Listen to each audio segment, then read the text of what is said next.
606 gün əsirlikdə və ya cəhənnəmdən qaçış. Birinci hissə, 20 ildən sonra görüş.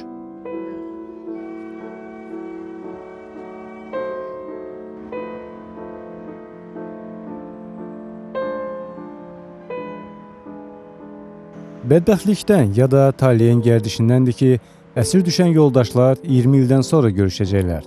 Fərhad Fərhadov görüşməli olduğu dostunun üzünü yaxşı xatırlamır. Axı olduqca çox vaxt keçib. Sonuncu dəfə Fərhad Talehi hələ gənc ikən görmüşdü. O vaxt onunla və digər iki əsirlə qaçmaq qərarına gəlmişdi. Yalnız telefon danışığından sonra Fərhad başa düşür ki, artıq həmin gənclə yox, kamil bir insanla görüşəcək. Onların bir-birinə deməyə çox sözləri olacaq. Amma ən əsası, onlar ən vacib suallara cavab verməli olacaq. Niyə onlar indiyə qədər görüşə bilməyib? Halbuki müharibənin bütün əzab-əziyyətindən birlikdə keçmişdilər. Qorxu və dəhşət hisslərini, insanlığa sığmayan işgəncələri birlikdə yaşamışdılar və yalnız möcüzə sayəsində sağ qalmışdılar. Bir nəfər dedi ki, sən bir də məni axtarmışsan, Şəkidə. Da 22 il keçib, 22 ildə yəni mən düzü deyəndə arzulamışam da, istəmişəm, getmişəm, axtarmışam. Alınmayıb. Dedilər, Talih Şəkidədir. Mən də üzü o tərəfə yolum Gürcüstana saldım, orayla, Zakatala tərəflə. Yəni Çerez Balakən gedib Talihə getdim, soruşdum, dedim ki, belə bu qaçqınlar haradadır? Vallahi qaçqınlar hərəsi bir tərəfdədir. Erməni əsirliyindən qaçış Qarabağ müharibəsi tarixində ən inanılmaz hadisələrdən biri idi və bugün 20 ildən sonra bu hadisə böyük maraq yaradıb. Fərhad Fərhadov əsirlikdə düz 606 gün əzab çəkdi. Bu hadisə bizə yenidən imkan verir ki, ötən illərdən bu yana əsas qəhrəmanların belə addım atmasının səbəblərinə baxaq və taliyə yüklü qərar qəbul etməklə özlərini atdıqları təhlükənin dərəcəsini müəyyənləşdirək. Əks tərəfdə olanlar da işgəncə verdikləri keçmiş əsirlərin əzablı simalarına baxa bilər. Bəlkə də törətdikləri cinayətlərə görə peşman olmaq üçün hələ də gec deyil. 1991-ci ildə Azərbaycan Respublikasında silahlı qüvvələrin yaradılması prosesi başlayır və doğma torpaqları düşmən təcavüzündən qorumaq üçün hərbi xidmətə çağırış elan olunur. Fərhad Fərhadov cəbhəyə könüllü olaraq çağırılır. O, həyat yoldaşını və 2 körpə uşağını evdə saxlayır. Fərhadda nümunə götürən dostları da orduya yazılır. Fərhadov artıq qanlı döyüşlərin getdiyi Şuşaya göndərilir. Onun həyatını tamamilə dəyişəcək döyüş Xankəndi yaxınlığındakı Kərkicahan kəndi uğrunda gedir. Fərhad döyüş yoldaşları ilə dəhşətli seçim qarşısında qaldığı günü həmişəlik yadda saxlayacaq. Özünü öldürmək, yoxsa düşmənə əsir düşmək? Hər şeylə bir dəfəlik qurtarmaq, yoxsa uzun və əzablı sınaqlara hazır olmaq? İlk belə deyəndə ki, atam gedəndə mənim 2 yaşım idi. Yəni o 3 il ərzində atamı o qədər yadımda qalmamışdı. Yəni zahircən, üzcən. Yəni təsəvvür eləyənmirdim ki, məsələn atam indi şəkillərdə baxırdım ən azından belə göstərdilər ki, atamıdır. Uzun müddət keçməsinə baxmayaraq Fərhad həmin dəhşətli günü hər bir xırdalığına qədər xatırlayır. Elə bir gün ki, onun həyatını dəyişdi. Biz axşam hücum eləmişik, 26-sı idi, yad idi, hücum eləmişik. O yeri ermənilərdən azad edib və biz özümüz o yeri götürmüşük. Hansı ki, ermənilərin oturduğu yeri Kərkicahan kəndində. Biz oranı ələ keçirib oturmuşuq və silah hətta ələ keçirmişik. O zaman ki, biz hücum eləyəndə gecə 3 idi, xəfdən 3-ə yaxın idi. Hücum eləyib o yeri götürmüşük. Və ondan sonra da biz o yerdə oturduq 3 gün. 3 gündən sonra Rus ordusu 366-cı polk ermənilərlə qarışıq olardı deyim də, onlarda texnika idi əsas. Əvvəli texnika ilə çox işlədilər, səhər idi, saat 11-də saxladılar texnikanı, piyada keçdi, arada atırdılar. Elə 18-17 dəqiqə qalırdı 12-yə, saata mən baxdım o zaman. Dedim da silahımız qutarıb, gülləmiz. Son təhvil təslim eləməliyik. Ya öldürməliyik, ya bir-birimizi, ya təhvil təslim. Dedilər, yox, gərək öldürək. Razılaşdıq, bizim cəmisi məndə 3 dənə mağazinin patronu var idi. Onu verdim, payladım, birini İsrailə verdim, İsrail Məmmədov ona verdim. Birini mən özüm götürdüm, doldurdum. Birini də onun əmsi oğlu var idi, Əbdüləzim Məmmədov, ona verdim. Sonra Pənah var idi, Pənah düşdü aşağı, dedi ki, vallahi and olsun, güllələnməyə satdı, mən cavanam, heç mənim heç sadım yoxdur. Güllələyirsiniz, güllələyin, ancaq bizim hər birimiz vətənə lazım olarıq. Birimiz də qalsaq, qənimətdir. Gəlin öldürməyən. Belə gördüyü ağıla girən şeydir. Bir də dedi, sizin övladlarınız var, böyüdüləcək, ola bilər, sağ-salamat hamımız qaydarıq. Yəni, bu işi eləyin ki, güllələməyən.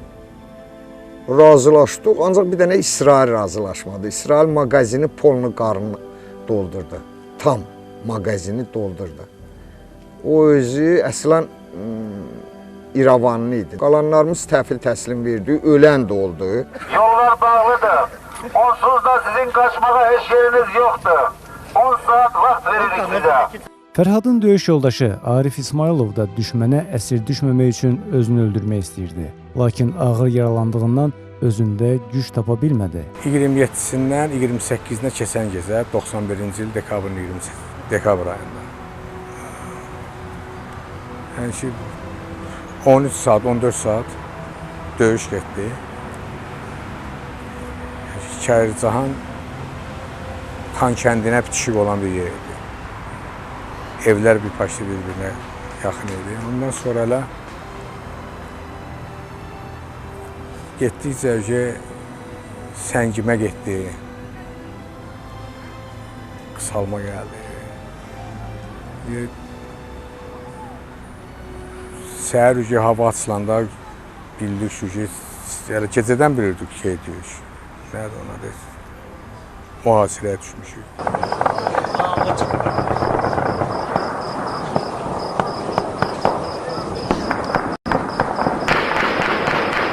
Yaralanmışdı. 9-10 nəfər, 11 nəfər qalmışdı. Üst bir tərəfdən ermənilərlə 366-nın əsgərləri ilə mühasirəyə düşdük biz. Biz mühasirəyə düşməmiz öz günahımız o, bizim günahımız olmuyor. Bizim də özümü sədim vuram, komandirin silahını aldım, dedi ki, vurma kömək gələcək. 2 dəfə ödü yalvardı, elədir, vurma kömək gələcək. Dedim, onda belə elə bir-birimizi vuraq, birdən kömək gəlmədi. Dedi, yox, gələcək. Dedim, onda sən vurur, nəsə vurmaq istədim, kəlmə şəhadət demişəm, yaralanmışdım birinci dəfə. Əlim, gözüm çatmadı tapançanın. Özümü vurmaq istədim. Qırdaxrayın telinə gözüm çatmadı şey eləməyə. Sol tərəfimdən mənim qolum, kürəyim, belimdən güllər tutulmaya. Aşağıda atışma gedir, uşaqlar döyüşür. Mən evin damındayam. Hərə kim harada istəyir, orada atışırdı. Bu ərəfədə mənə 2-ci dəfə güllü dəydi. Elə bəz qışqırdım elə komandanın üstünə ki, qoymadım mənə vaxtında özümü vurmağa. Deyir, kömək. Mən də bir an adam deyirdi, birdən kömək gəlib eləyər. Sən kiminsə gözü yolda qalmasın. Nəsə götürdülər, evi partlatdılar, neynədilər, bomba atdılar. Sürəyə bizi aparanda onu gördüm ki, 1000-dən yuxarı əli silahlı texnika məndən soyundurdular bizi. Bütün bədənimizə baxırdılar, iğnə yerə axtarırdılar. Narkotik ərə bilirlər ki, bizdə nəsə bir qeyri-adi tabletka atmışıq deyib məndən. Baxırlar, heç nə yox deyib, bir-birinə deyir, anitrezvi. Fərhadın döyüş yoldaşı Pərviz Mirzəyev də Kərkicahan kəndi uğrunda döyüşlərdə iştirak etmişdi.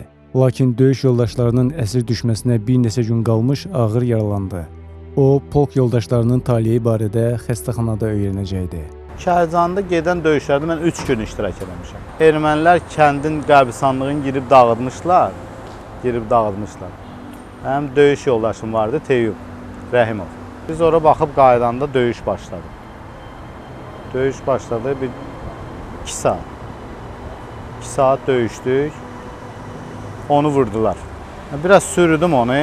Orada daş vardı. Daşa yaxın sürüdüm. Onda yaşı vardı, bir 42, 43 yaşı olardı.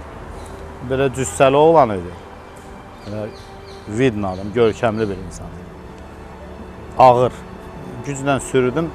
Başımı qaldırdım ki, baxım, görüm harada nə var. Birinci güllə tutdu sifətimdən. Sifətimdən tutdu, elə bildim məni vurdular, elə bildim təpi ilə vurdu. Təpi ilə vurdu, bir ani özümü itirdim. Bizi açığı öldürmək istəmirdilər onlar. Yəni tutmaq istəyirlər, sırf məqsəd bizi əsir götürmək idi. Yəni, atışma başladı da uşaqlar o tərəfdən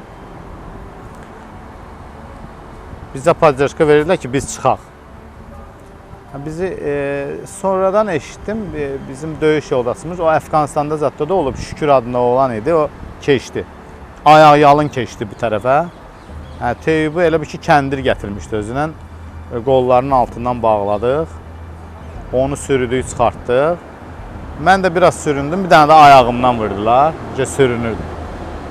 Ayağımdan vurdular ki, tam qaça bilməyim. Uşaqlar kömək elədilər. Uşaqlar hamısı çalışıblar sırf Kərcanı qorumaq üçün. Yəni, cəmaata xətər toxunmasın, cəmaata heç nə olmasın. O mənada, yəni torpağımız da onu verməmək üçün çalışıblar. Yəni, ölümdiri mübarizəsi olub. Onların əsir düşməsindən dərhal sonra 366-cı Mota atıcı diviziyanın zabitlərindən biri əsirləri döyməyə başlayır. Onların qarınlarına, başlarına, üzlərinə, böyrəklərinə vurur. Əsirlərə əmr edir ki, yerdə uzansınlar.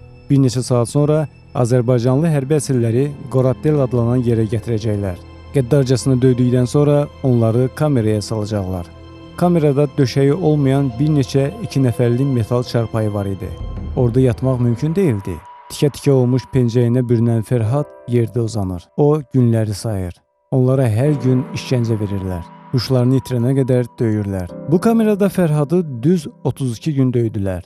Əvvəlcə aç saxlayırdılar. Sonra isə gündə bir dəfə azacıq qənd, arpa yarması və su verirdilər. Balxanada olan Mehman və Sumqayıtdan olan Rəhimi ölənə qədər incitdilər. Dəmirlə döyürdülər. Dubinka ilə bizim ən çox sevdiyimiz dubinka idi. Dubinka döyüləndə bədən qızışırdı. Elə bilirdin, od verib. Orada soyuq idi də, belə idi. Qar qarramışdı, maroz, pəncərə yox. Yəni pəncərənin şüşəsi yox idi. Buz idi içəri. Çöldə necə, içəridə də elə. Yəni gəlirdilər, girirdi 10 nəfər, 12 nəfər. Heç girməyəndə 4-5 nəfər girirdilər. Da çırpmağı nəyi var çırpırdılar. Yəni çırpanda da bax armaturla çırpıblar, resorla çırpıblar. Ondan sonra odunla çırpıblar. Ötən əsrin 90-cı illərində Mestrop Martirosyan adlı birisi Amerika Birləşmiş Ştatlarında siyasi sığınacaq aldı. O, ermənilərin vəhşiliklərinə etiraz olaraq hərbi xidmətdən imtina etmişdi. Azərbaycanlı hərbi əsirlər olan düşərgələrdə xidmət etməli idi. Burada da o, əsirlərlə qəddarcasına davranmaqla özünü göstərməli idi. Belə bir perspektivdən qaçmaq üçün o, hərbi xidmətdən yayındı və vətəni tərk elədi. Martirosyan məhkəmədəki ifadələrində demişdi ki, düşərgələrdə əldən düşmüş, şilküt edilmiş, bədəni kəsik-kəsik edilmiş hərbi əsirlər görüb. Mən qulaqları kəsilmiş insanlar gördüm. Uşaqların kəsilmiş qulaqlarla oynadığını görürdüm. İkinci hissə. Əcnəbilər. Bir dəfə əcnəbi nümayəndə heyəti Azərbaycanlı hərbi əsirlərə baş çəkdi. Nümayəndə heyətinin tərkibində ermənipərəst mövqeyi ilə yaxşı tanınmış Galina Starovoytova, Baronessa Karolina Cox da var idi. Amma aralarında elələr də var idi ki, ermənilərin əsirlərlə vəhşicəsinə davranışından şoka düşmüşdü. Fərhad bu səfəri hələ çox yadda saxlayacaq. Bir tərəfdən döyülmüş, qanlar içində olan Fərhad Starovoytovanın zəhərli replikalarına qulaq asmaq məcburiyyətində idi. Digər tərəfdən nümayəndə heyətinin tərkibində elə bir şəxs var idi ki, onun iştirakı Fərhadı ruhlandırır və ümidləndirirdi. Hələ görüşə qədər Fərhadın ayağına corab geyindirmişdilər. Çünki davamlı zərbələrdən sonra onun barmaqları qorxunc şəkildə şişmişdi. Amma bu da döyülmənin izlərini gizlətməyə kömək etmədi. Onun dodağındakı yarasından qan axırdı. Gəldilər, sadəcə bizi yığdılar. Yığdılar orada. Dedilər ki, güya siz yəni artıq əski danışmın da qabaqcadan. Corab geyindirdilər, ayağımıza corabsız idi. Qaldırdılar, yuxarıda idi. yuxarı qaldırdılar. O vaxtı Starovoytov idi, ondan deputatlar idi. Ora gəlmişdi Baronissa Cox. Starovoytova rusca deyir, "Çö tut deyildi." Elə bir söz dedi ki, o söyüş ondan yaxşı idi. Söysəydi, ona təhqir eləsəydi, elə təhqirdən betər idi. Elə bilirdin ki, elə bizim düşmən ancaq Starovoytovadır, nəinki ermənilər. Xarici nümayəndələrlə görüşü və Starovoytovanın Azərbaycanlı hərbi əsirlərlə iyrənc davranışını Arif İsmailov da xatırlayır. Onu sonradan 2 erməni ilə dəyişdilər. Ruslar da gəlmişik, İngilislər də gəlmişik. O Baronessa Cox mənə deyir, sir-sifətvən olub, demişəm ki, Mebildən yıxılmışam. Deyir, neyiniz, nədir, burada neyiniz, suyu tərməsi. Deyirəm, bəs İrlandiya, Angliya, siz xeyr ola deyirəm, Samatın. O politik. Elə bu görüşdə Fərhad nümayəndə heyətinin tərkibində Rusiyadan olan bir qadınla tanış olur. O Fərhaddan soruşur ki, ailəsi var? Fərhad cavab verir ki, var. Gözləri dolan qonaq erməni nəzarətçilərə deyir ki, Fərhadla təkbətək söhbət etmək istəyir və onu kənara aparır. Bir qız gəldi, cavan qız idi. Olardı, məsəl o zaman onun ola bilsin 30 yaşı, bəlkə 28 idi. Bu o zaman keçib ki, yaddan çıxıb da. Yaş təmin eləmək olmur təxminən. Ona görə, yəni bu çəkdi məni qırağa, dedi sən, gəl bura, gəldim. Tutdu qolumdan, keçdi boynuma, dedi ki, sən o şeyin fikir vermə onun danışığına. Dedi, nə sözüm var, mənə deyinən. Dedim, nə sözüm olacaq, əsirdir, düşmüşüm. Dedi ki, siz məktub yazasınız, bəlkə istəsiz. Yazdım ki, əmiz, mən sağ-salamatam, məndən sar narahat olmun, mən əsir düşmüşəm. Ermənilərin əsirlərlə qəddar davranışı ilə bağlı çoxsaylı faktlar var. 1992-ci ilin fevralında Xocalı şəhərinin işğalı zamanı əsir düşənlər arasında Təfəkkül Əmirovun ailəsi də var. Onun həyat yoldaşı Raya, 7 yaşlı qızı Yeganə və Rayanın bacısı Göyçə yerindəcə güllələnmişdi. Təvəkkülün özünü isə yaralı erməni əsgərini daşımaqdan imtina etdiyinə görə üzərinə benzin töküb qızı Xəzəngülün gözü qarşısında yandırdılar. 15 yaşlı Nəzakət Məmmədovanın atasının qulaqlarını onun gözləri qarşısında kəsdilər və ona vəhşicəsinə işgəncə verdilər. Anası isə alçaq davranışlara və hədələrə davam gətirməyərək ağlını itirdi. Sonralar Nəzakəti ailəsinə 4 milyon Rus rubluna satdılar. Üçüncü hissə, yeni məkan. Yanvarın sonlarında Fərhadı kameradan çıxarıb öncədən gözlərini bağladılar. Yolda bir neçə dəfə dayandılar. Amma sonuncu məntəqə Xankəndindəki bir ev idi. Onun sahibinin adı Rantik idi. Həyat yoldaşını isə Aida deyə çağırırdılar. Onların kiçik bir qızı da var idi.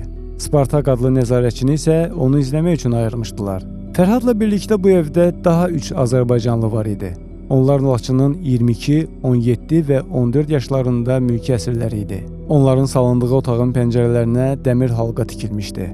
Axşamlar qapının kilidini bağlayırdılar, əllərini isə açırdılar. Çünki otaq hər tərəfdən möhkəm bağlı idi.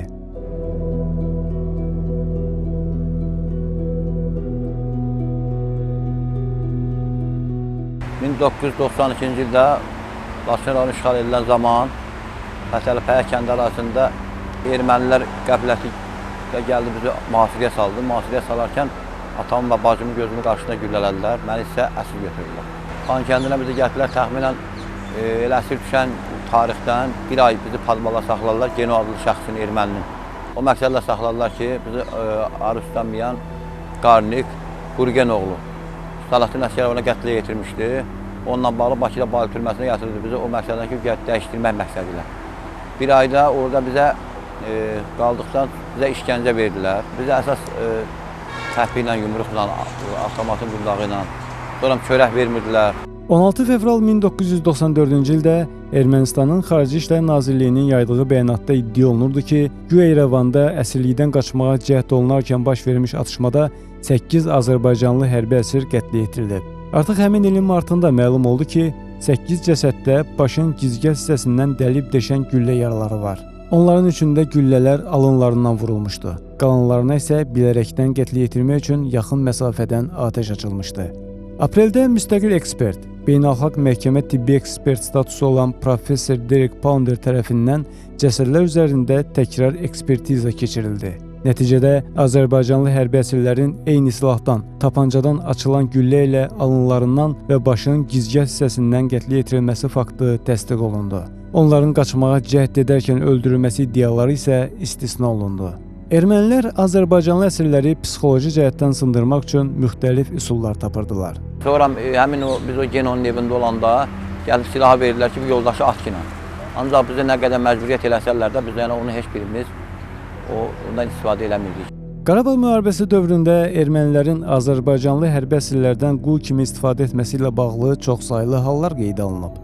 Ermənistan Silahlı Qüvvələrinin sabiq general-leytenantı Manvel Qriqoryan etiraf etmişdi ki, Qarabağ müharibəsi illərində o faktiki olaraq Azərbaycanlı əsiri evində qul kimi saxlayıb. Onun sözlərinə görə müharibədən sonra Ermənistana yüzlərlə əsirlə birlikdə qayıdıb. Üstəgəl 15 yaşlı Azərbaycanlını 4 il evində saxlayıb. Bu, Fərhad, Rasim, Talih və Əlifin əsirlikdə çəkdirdiyi şəkildir. Ermənilərin əsir Azərbaycanlıları qul kimi işlətməsi ilə bağlı faktın sübutudur. Arifəmyan Qarnikin atası gəlib bizi götürüb, getdi qızının evinə. Qızın evinə gələndə orada bir başqa Azərbaycanlı da vardı. O məlum oldu ki, bizə gələndə söhbət elədi ki, bu da Azərbaycanlıdır. Əslən Cəllabaddadır, Bakıdan anadan olub, Kərkican döyüşlərində əsir düşüb. Həmin qalan Randikin yoldaşının adı da Aydi idi, Qurgenin qızının evinə. Arifəmyan Qarnikin bacısının evinə, Sərəsin Əsgərovanı qətlə yetirən. 4 ay orada qalmışıq. Orada bizə elə bir ki, gəlib hədə qorxu gəlirdilər, çörək vermirdilər. Elə vaxt oldu ki, toyuğa çörək atırdılar, yəni bunu yalındakı şəhət toyuğun qabağında götürüb çörək yeyirdik. Yəni çörək vermirdilər də bizə. Aclıqdan gözləmək olmurdu, çox acınacaqlı vəziyyət idi. Qonşuların evdə Azərbaycanlıların saxlanıldığını öyrənməməsi üçün əsirləri ayaq yoluna gizli şəkildə aparırdılar. Onlara hətta danışmaq da qadağan edilmişdi. Tədricən qadağalar aradan qaldırıldı. Qonşular bildi ki, evdə Azərbaycanlılar qalır. Burada Fərhad erməni dilinə mükəmməl şəkildə yiyələnmişdi. 4-cü hissə, Kapitan Blad. Evdə kitabxana var idi və Fərhad boş vaxt olan kimi hansısa birini oxumağa götürürdü. Onun əlinə Kapitan Blad haqqda roman düşür.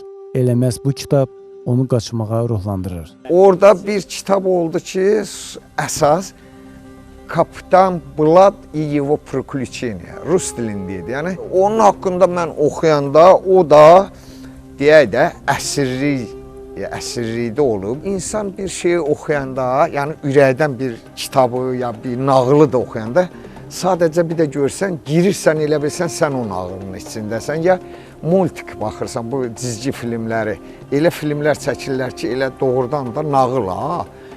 Girirsən sadəcə. Elə bil mən də bir anlığa o kitabı oxuyanda deyirdim, bəli, mən də eyni ilə bunun kimi bir insan ola bilərəm. 5-ci hissə, meşədə hadisə. Tədricən əsirləri meşəyə odun yığmağa apardılar. Bir dəfə onları müşahidə edən Rantik azca içəndən sonra yuxuya getdi. Ağacları kəsəndən sonra əsirlərin 4-ü də ona yaxınlaşdı. Fərhad onu oyadıb dedi ki, iş qurtarıb, qayıtmaq vaxtıdır. Ona qəribə gəldi. Soruşdu ki, əlində balta var, məni niyə öldürmədin? Axı sən mənim silahımı götürüb qaça bilərdin. Fərhad cavab verdi. Niyə öldürüm ki? Bir halda ki, hamımızı dəyişəcəklər. Почему ты не поджег дом? А?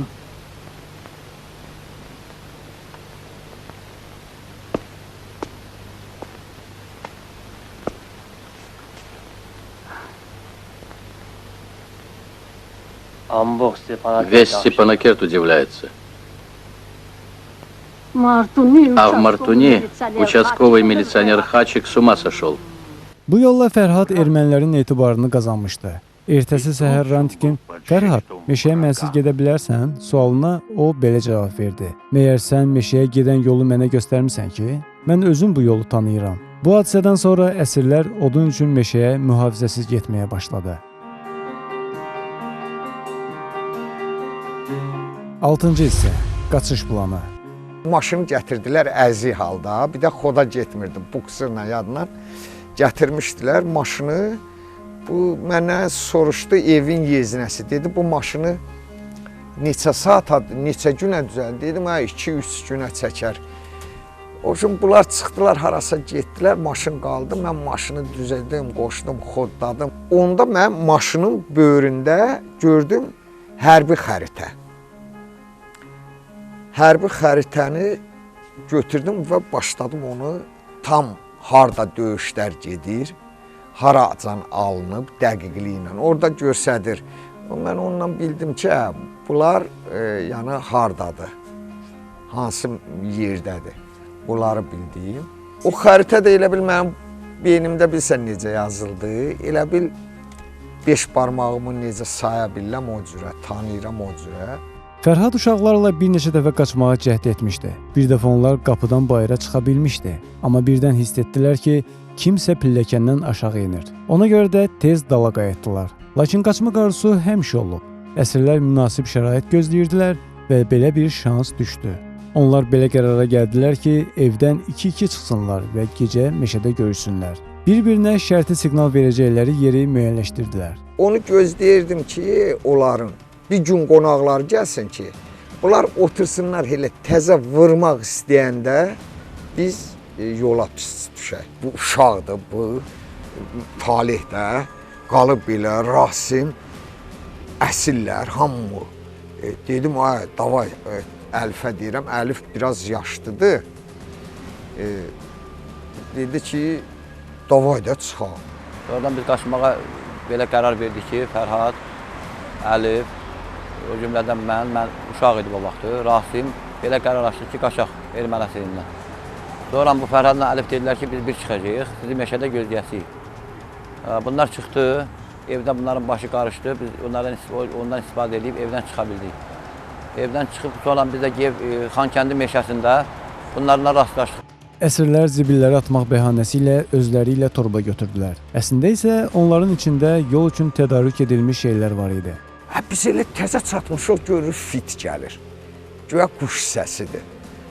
Deyirəm, bu, deyəsən sən, bunları tutublar, mən Əlifə deyirəm, Əlif, canım üçün bunları tutublar. Bunlar nətər gələrlər ki, biz o cürə möhkəm sürətlə qaçan adam, bunlar bizdən tez çatmışdılar. 7-ci hissə, itki. Onları əsasən gündüzlər axtarırdılar. Bir neçə gün ərzində uşaqlar bərk yoruldu. Hündür qamışlığı adlayıb keçmək mümkün değildi. Qaçanlar asfalt yola çıxmaq məcburiyyətində idi. 5 metr heç getmədi, Əlif qabaqda idi, Talih onun arxasında, Rasim də bundan sonra idi, axırda mən idim. Elə belə elədi, erməni dedi, ara, huva, yəni kimdir? Mən dinmədi, bir də dedi, huva, soruşur, biz heç birimiz də, yəni biz səsimizi çıxartmırıq. Erməni sırazı tez dalı qayıtdı, çinində də silahı var idi. Dalı qayıtdı, biz tez geri qayıtdıq, Əliflə Talih bizdən biraz yuxarıda idi. 10 dəqiqədən sonra bu yerə hərbi maşın gəldi. Axtarmağa başladılar və Talih ilə Əlifi tapdılar. Vurdular, bunları çıxartdılar, başladılar bunları orada nə ki var çırpırlar. Yalan deyirsiniz, 4 nəfər idiniz. Ermənidə mən baxıram da, ermənicə soruşurlar, deyirlər ki, de görüm, bunları neçə nəfər gördün? Deyir ki, 4 nəfər. Deyir, bəlkə gözü qaranlıqda şey görsənib, nəsə belə şəkil görsənib. O da ermənicə deyir, and içir, Marev Kurev, elə belə and olsun, özüm ölüm, nə bilim, yalayır, yaxır, yalvarır, tökür ki, deyir, 4 nəfəri gördü. Elə saldatları düzdülər sırayla, o qamışı başladılar gülləylə biçməyə. Ki, güya orada ola bilər. Bunlar da qorxularından girmir ora. Yəni, girə bilməzlər. Elə bilirlər, bəlkə silahlı yad ola bilərlər. Bizə nə qədər işgəncə verdilər, nə qədər incitdilər, biz o 2 nəfər Fərhadla Rasimin yerini demədik. Nə qədər incitərlər də belə, səhəri günü gəldilər, bizi sıraydılar, güllələyəcəyik. Nə qədər edirlər, biz onların yerini demədik. Sonra oradan bizi layinli maşına mindirdilər, üst örtülü. Apardılar gecə vaxtı bir yerə, burada da məlum oldu ki, bura Siyan rayonudur. Siyan rayonunda saldılar burada ştaba, ştabda türmə kimi bir yerə. Orada bizə dedilər ki, gecənin bir vaxtı bir-bir çağırdılar, bir-birimizdən saçımızı qırxdırdılar, türmə şəraiti kimi də. Sonra başlayıb saat gecə 2-dən sonra bir-bir çağırdılar. Bizi orada olmazın işgəncəsini verdilər. 8-ci hissə, azadlıq.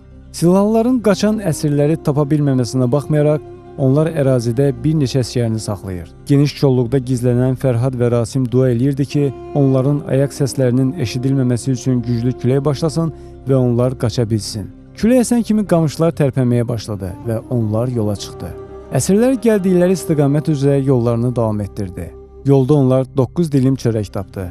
Fərhad Azərbaycanlıların mövqelərinə yolu ulduzlara əsasən müəyyən edirdi. Bir müddət sonra onlar nəhayət Ermənistan ilə Azərbaycan Silahlı Qüvvələrinin təmas xəttinə gəlib çatdı.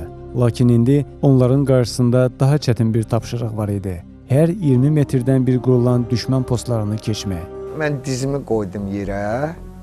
Elə Rasim də məndən dizin qoyub, deyirəm, ay Allah, belə yalvarıram, əlimi qaldırmışam dərgahına. Deyirəm, ay Allah, səndən hələ indiyə qədər mən heç zad istəməmişəm. Nə var, nə dövlət, övlad, hamısını veribsən. Sənin burada varlığı istəyirəm. Ya bizi erməninin gözün bağla keçirdi, ya bizi qızıl quş qanadından keçirdi. Allahın olsun, elə bunu dedim, gördüm arxadan bir səs gəldi, deyir, dur, düz get. Mən şək elədim, belə baxdım. Belə baxıram, görəm heç zat, nə adam, nə səs. Durdum, elə belə durdum, gözləyirəm, donmuşam da, yəni özüm şokdayam, bu səs hardandır gəlir. Bir də dedi, dur, düz get. Rasim, Allah Məhəmməd yəni düz gedəcək. Gedirik. Çatdıq erməniyə, deməli, sol tərəfdəki avtomatın zatvorunu çəkdi. Çəkdi buraxanda Rasim oturdu ha, yapışdım ha, qaldım düz. Gedirik. Erməni bizə, yəni onu bilmədi ki, biz Azərbaycanlıyıq, yəni o zaman. Keçdi özümüz tərəfə də gələndə, gəldik, yaxınlaşdıq itlə, itin səsinə. İstiqaməti elə gəlmişik, dəqiq ha, yəni millimetr söhbət olan bir yana əyilməmişik. Postlara yaxınlaşdım, gördüm, hə, səs gəlir. Girdim iki postun arasından, dağın başındadır belə. Orada da qara tikanlardır, kollar. Girdim cığırla getdim. Biz dedik ki, bizi aparın, hardadır ştaba aparın. Fərhadın evə dönüşünü oğulları da yaxşı xatırlayır. Onlar həmin vaxt hələ körpə idi və nə baş verdiyini anlamırdı. İlk dəfə sentyabrın 1-i dərslərimlə məşğul olurdum, qapı döyüldü. Bəs istədim qapını açam, mamam dedi ki, dərslərlə məşğul ol, mən açaram qapını. Heç nə, yaxınlaşdı, qapını açdı. Qapını açan kimi bir dənə gördüm kişidə saqqallı zaxdı belə, tanımadıq. İçəri daxil olan kimi da mamamın ürəyə getdi. Biz hələ, mən bilmədim kimdir. Arxasınca da qonşu, nəm, tanıyan, bilən hamı. Sonradan bildim ki, bu mənim atamdır da.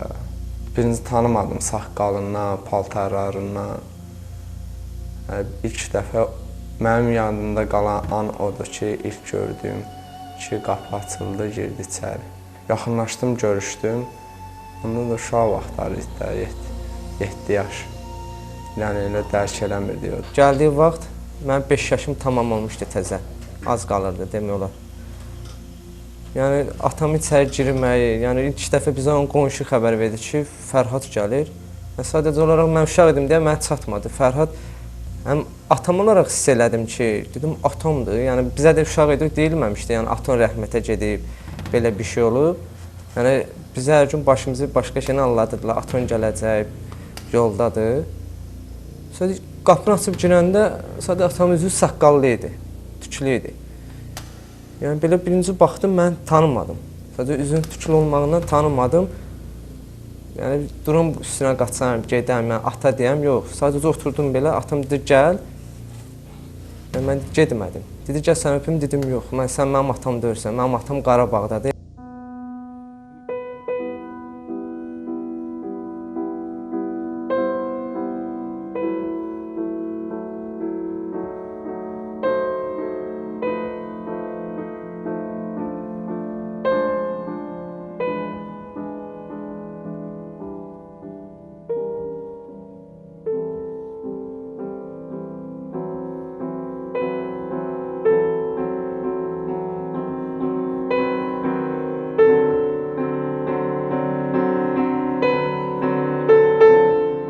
Talih və Əlifi bir müddət sonra dəyişdilər və Azərbaycan tərəfinə təhvil verdilər. Lakin erməni əsirliyində qalmış insanların qorxunc günləri onların yaddaşında həmişəlik qalacaq. Mən həmin adamlara deyərdim ki, o torpaqlar tarixən bizim torpaqlarımız. Azərbaycan torpaqlarıdır. Onlar heç vaxtı unutmasın ki, o torpaqlar onlara qalacaq. Ömür boyda qalanlar, o torpaqlar bizimdir. Orada bizə onlar verdiyi işgəncələrə, heç dözülməz tarixlər ölsək də yadımızdan çıxmaz. Tarixən. O boyda işgəncələr, aclıq, o boyda siqaret yanıqları.